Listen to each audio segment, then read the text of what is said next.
Y bueno, de repente me encontré con una información que me llamó mucho la atención. El título de la noticia que vi decía lo siguiente: extraño ritual del Vaticano abrirá portales sagrados que supuestamente conducen a la salvación. Me puse a profundizar y esto es lo que encontré. Primero voy a hablar sobre la información oficial del sitio del Vaticano y después voy a hacer un análisis de un tema que me parece muy interesante de tocar. Comencemos.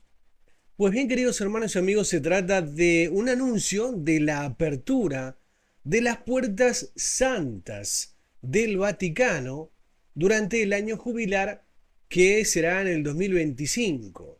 Este anuncio del Vaticano ha provocado una mezcla de asombro, de fascinación y por supuesto de un escepticismo extremo.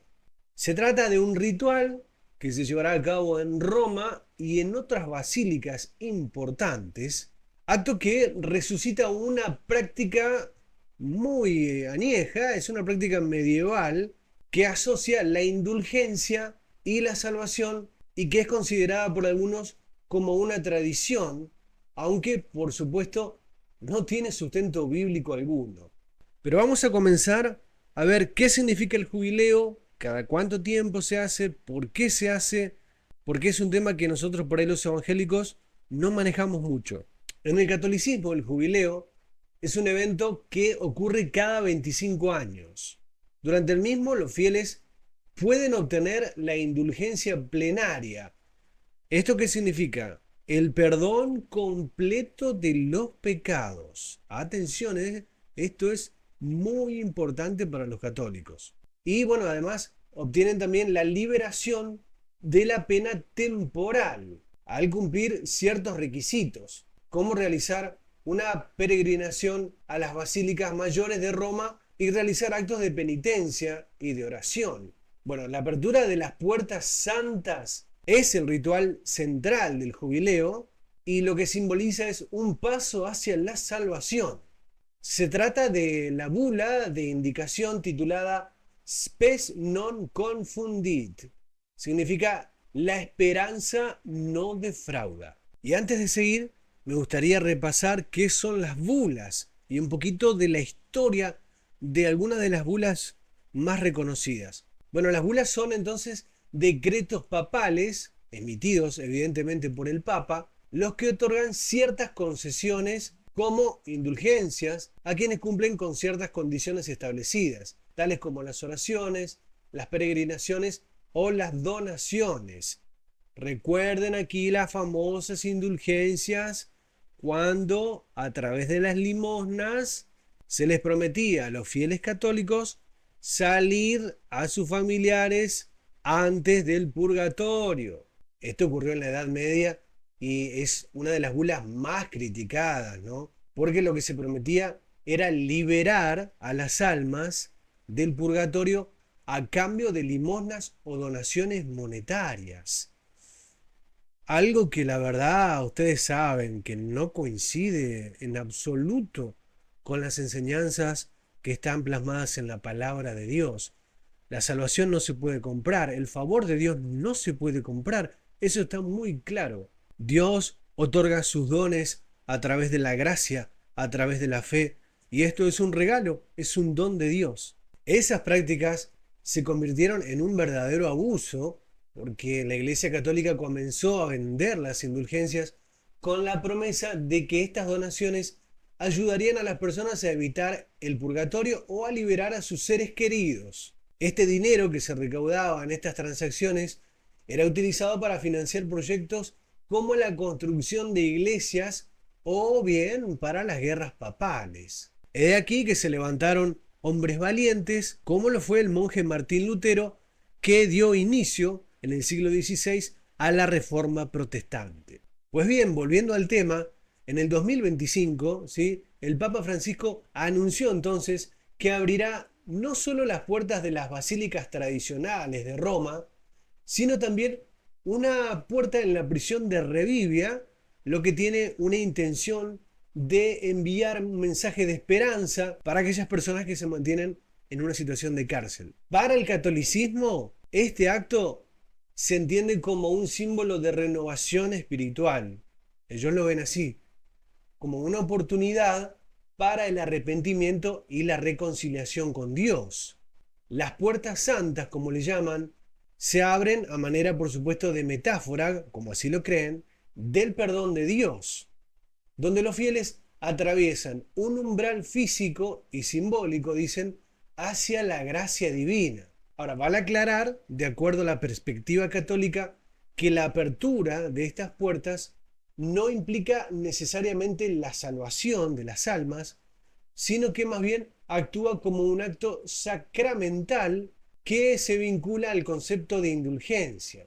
El Papa Francisco enfatizó que el ritual está enmarcado dentro del contexto de peregrinos de la esperanza y lo ven como un llamado a renovar la vida cristiana y a redescubrir el significado de la salvación a través de la penitencia y la fe. En términos históricos, debemos remontarnos al siglo XV.